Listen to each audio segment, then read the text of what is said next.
तो स्टार्ट करते हैं, ठीक है। तो हम लोग यहाँ पे आज क्या पढ़ेंगे, सम स्पेशल पैरेललोग्राम।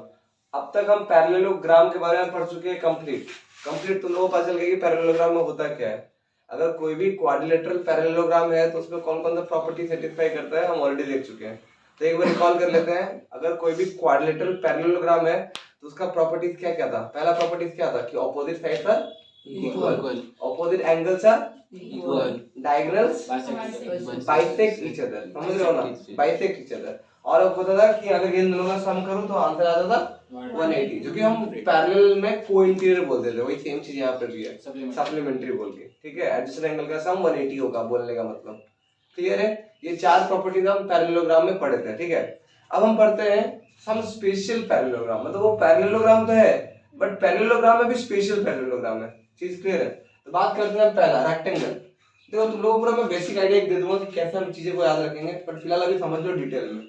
अगर मैं बात करता हूँ रेक्टेंगल का, तो रेक्टेंगल होता क्या है, मतलब कब पैरेललोग्राम रेक्टेंगल होगा। मैं क्या बोल रहा हूँ, कोई भी पैरेललोग्राम को मैं रेक्टेंगल कब बोलूंगा, मेरा क्वेश्चन ये है, ठीक है। तो वही बोल रहा है कि if one angle of a parallelogram is right angle, मतलब तुम्हारा पैरेललोग्राम में चार एंगल है, चार एंगल में कोई भी एक एंगल को तुम राइट एंगल कर देते हो ना, तो अल्टीमेटली वो क्या हो जाता है, रेक्टेंगल हो जाता है। चीज क्लियर है आगे ना।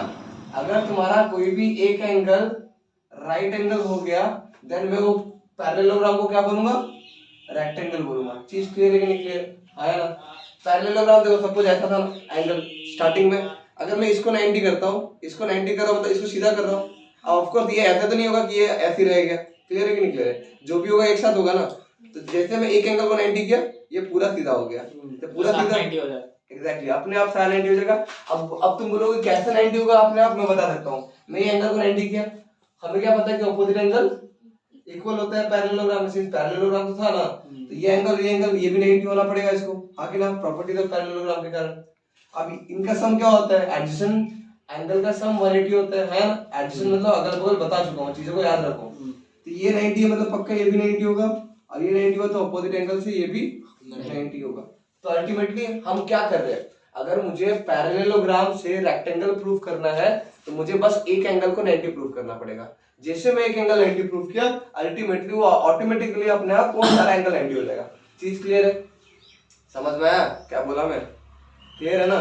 इसीलिए बता रहा हूँ, इसीलिए बोल रहा हूँ ना, क्लास वाइज क्लास इंपॉर्टेंट होता है। अगर कोई भी क्लास स्किप कर रहे हो फिर गया जूम, ठीक है। तो हम बात करते हैं प्रॉपर्टीज ऑफ रेक्टेंगल।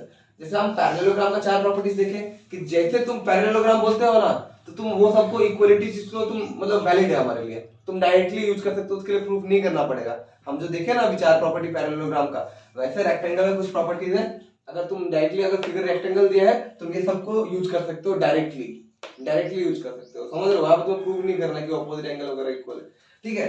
सिंस मैं तुमको क्या बोला, रेक्टेंगल एक पैरेललोग्राम है, मैं बोला था ना रेक्टेंगल एक पैरेललोग्राम है, मतलब रेक्टेंगल का जो भी प्रॉपर्टीज है वो वैलिड है इसमें भी।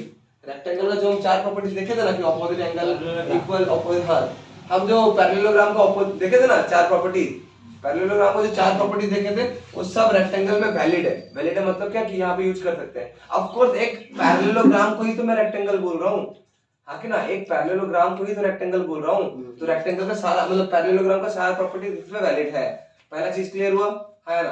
अब इसके बाद एक्स्ट्रा क्या प्रॉपर्टीज है, पैरेललोग्राम को छोड़ के एक्स्ट्रा प्रॉपर्टीज क्या है, तो दूसरा देखो, all the interior angles of a rectangle are right angle. दिख रहा है राइट एंगल है, सब 90 है, तो जितने भी इंटीरियर एंगल है सब क्या है, 90 है। दिख रहा है ना यहाँ पे 90 दिख रहा है ना, क्लियर है। दूसरा प्रॉपर्टी क्लियर।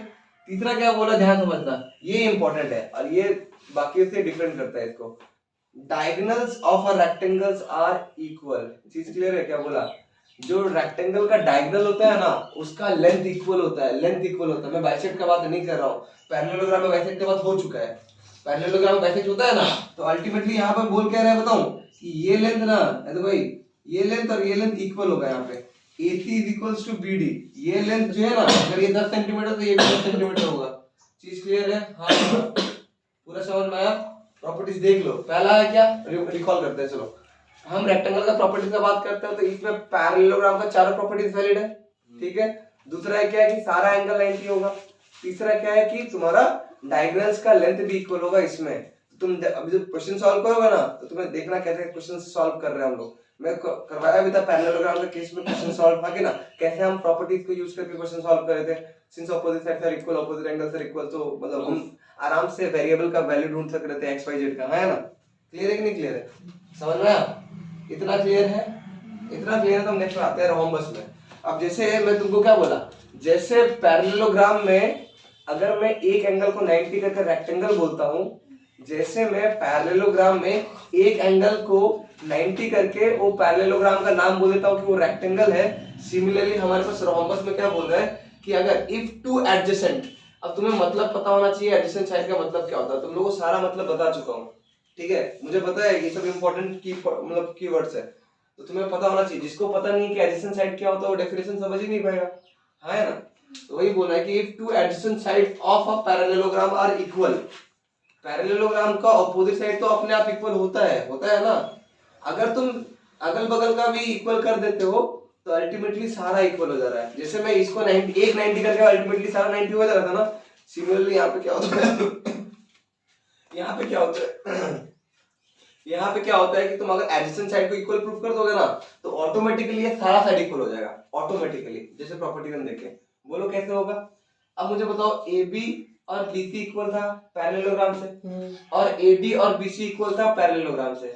मैं प्रूफ कर दिया, सोचो ये 10 था, ये भी 10 था, नंबर के लिए अभी फिलहाल के लिए मान के चलो कि अलग अलग है, ठीक है। और ये 15 था, ये 15 था, पैरेललोग्राम है ना, ऑपोजिट साइड आर इक्वल, हाँ कि ना, दिख रहा है ना ऑपोजिट इक्वल है, क्लियर है।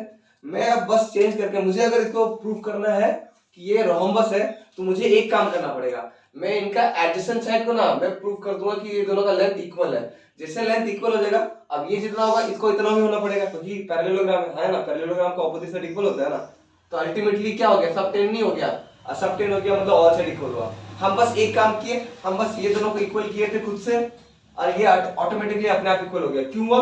क्योंकि ये लेंथ जितना होगा इसको उतना होना पड़ेगा, और ये लेंथ जितना होगा उसको इतना होना पड़ेगा। अगर मैं ये दोनों को इक्वल प्रूफ कर दिया तो ऑल साइड इक्वल अपने आप हो गया।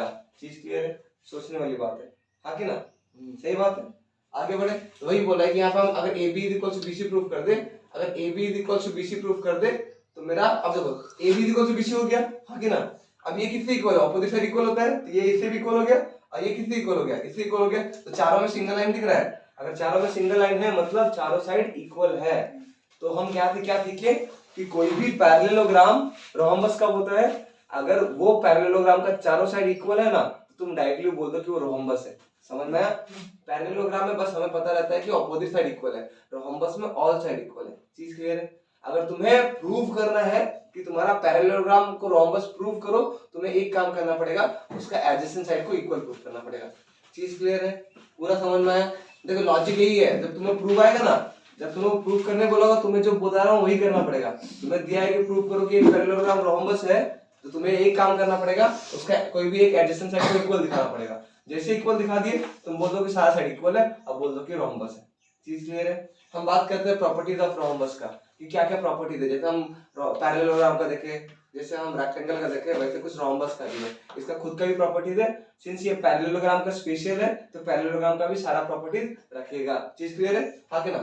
तो यहाँ पर हम बात करते हैं पहला, it has all the properties of parallelogram. जो चार प्रॉपर्टीज पैरेललोग्राम में हम देखे, सारा प्रॉपर्टीज इसमें वैलिड है। समझ में आ रहा है? क्लियर है ना। अब दूसरा क्या बोला है, all sides of parallelogram are equal, बोला था ना, सारा साइड क्या होगा इसमें इक्वल होगा। इक्वल होने का मतलब क्या है कि यहाँ पे A B is equals to B C is equals to C D is equals to D है। चीज क्लियर है कि नहीं क्लियर है? ऑल साइड इक्वल, समझ में आया। हम बात करते हैं थर्ड प्रॉपर्टी का। देखो थर्ड प्रॉपर्टी इज इंपॉर्टेंट, क्या बोल रहे हैं, the diagonals of a rhombus intersect at right angle. Intersected right angle का मतलब भी जान लो क्या होता है। जब ये इंटरसेक्ट कर रहे हैं ना, जो एंगल बीच में फॉर्म कर रहे हैं ना, वो 90 फॉर्म कर रहे हैं। ये बस इसमें होता है, याद रखना, ठीक है, आया ना। क्लियर है कि नहीं क्लियर है? समझ में आया कि नहीं? अब तक क्लियर है यहाँ तक?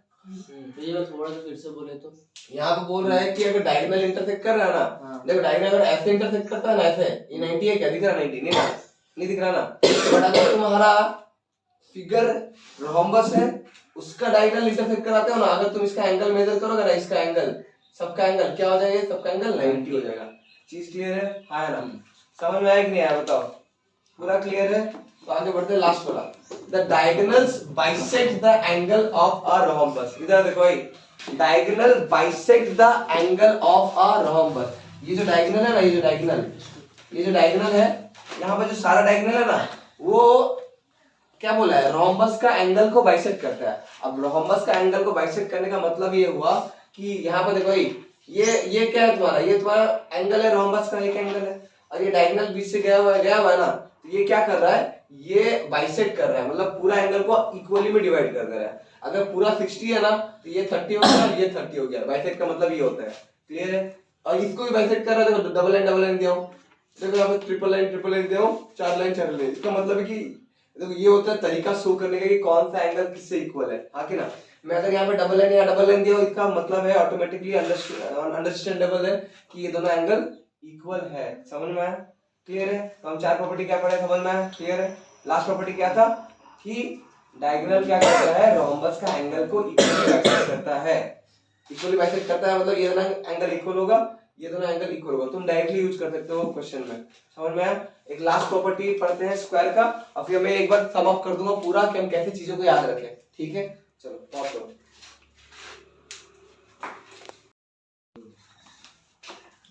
सुनो, नेक्स्ट तुम्हारा टॉपिक क्या है, स्क्वायर। तुम्हारा देखो इधर सब कोई फोकस। नेक्स्ट है तुम्हारा स्क्वायर। मैं स्क्वायर को क्या बोलता हूँ, कैसे बोलता हूँ, ध्यान रखना। यहाँ पे बहुत सारा तरीका है बोलने का। तुम पैरेललोग्राम से भी स्टार्ट कर सकते हो, फिर स्क्वायर तक पहुंच सकते हो। तुम रेक्टेंगल से भी स्टार्ट करके स्क्वायर तक पहुंच सकते हो। तुम रोम्बस से भी स्टार्ट करके स्क्वायर तक पहुंच सकते हो। कैसे पहुंचते हैं यहाँ पे सीखेंगे हम। देखो यहाँ पे स्क्वायर को क्या बोला है, if two adjacent side of a rectangle. यहाँ पे बात किया क्या, किससे कंपेयर किया बताओ, किससे? रेक्टेंगल से स्क्वायर में जा रहे हैं। तो अगर तुम्हारे पास रेक्टेंगल है, अगर रेक्टेंगल का, तो तुम दो एडजेसेंट साइड को ना इक्वल प्रूफ कर दो। अगर इक्वल प्रूफ कर दे रहे हो ना, तो तुम डायरेक्टली बोल सकते हो कि वो रेक्टेंगल क्या बन जाएगा, स्क्वायर बन जाएगा। जैसे हम पैरेललोग्राम को रोम्बस प्रूफ किए थे, वैसे ही रेक्टेंगल को स्क्वायर प्रूफ कर रहे हैं। समझ में? पूरा क्लियर है ना? अब नेक्स्ट क्या है तुम्हारा, अब आते हैं रोम्बस से कैसे हम पहुंच सकते हैं स्क्वायर तक। ये बोले कि कोई भी if one angle of a rhombus is right angle. अगर रोम्बस मतलब ऑल साइड इक्वल, समझ में आया ना?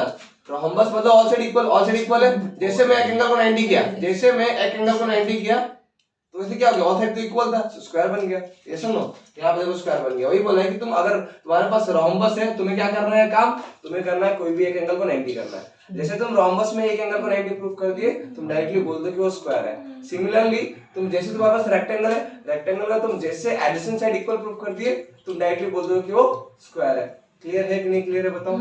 समझ में? अब आते हैं प्रॉपर्टीज में। जैसे ऑफ कोर्स रोम्बस भी है, रेक्टेंगल भी है, पैरेललोग्राम है, तीनों का प्रॉपर्टीज इसमें मिला हुआ है। समझ में? तो यहाँ पर पहला बात करते हैं हम, यहाँ पर सारा एंगल क्या होगा, सारा एंगल 90 होगा, और सारा साइड इक्वल होगा, हाँ कि ना?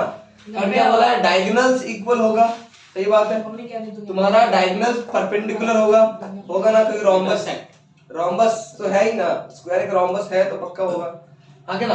और क्या बोला, डायगोनल बाइसेक्ट भी करेगा। तो देखा जाए तो सारा प्रॉपर्टीज, रेक्टेंगल, रोम्बस, सबका प्रॉपर्टीज इसमें है। क्लियर है? पैरेललोग्राम तो ऑब्वियसली वो रेक्टेंगल रोम्बस में भी है। रेक्टेंगल में खुद का पैरेललोग्राम प्रॉपर्टी नहीं आता है क्या? ये देखो पहला प्रॉपर्टी तो लिखे ने कि एडजेसेंट एंगल से सप्लीमेंट्री। कौन सा एडजेसेंट एंगल? सप्लीमेंट्री। और तो अपने आप होगा ना, पैरेलल है, वो तो हमें करना ही नहीं पड़ता है। क्यों पैरेलल है? अब तुम कुछ सोचो कि दो लाइन पैरेलल है, एक ट्रांसवर्सल, इनका सम 180 होता नहीं है? होता है ना? तो बस वही चीज है। क्लियर है कि नहीं? तो यहाँ पर ना सारा प्रॉपर्टीज वैलिड है स्क्वायर के फॉर्म में, स्क्वायर के केस में। अब हम कैसे ये प्रॉपर्टीज जो पढ़े हैं उसको क्वेश्चन में यूटिलाइज कैसे करता है वो सीखेंगे। ठीक है, नेक्स्ट क्वेश्चन स्टार्ट करता हूँ, चलो।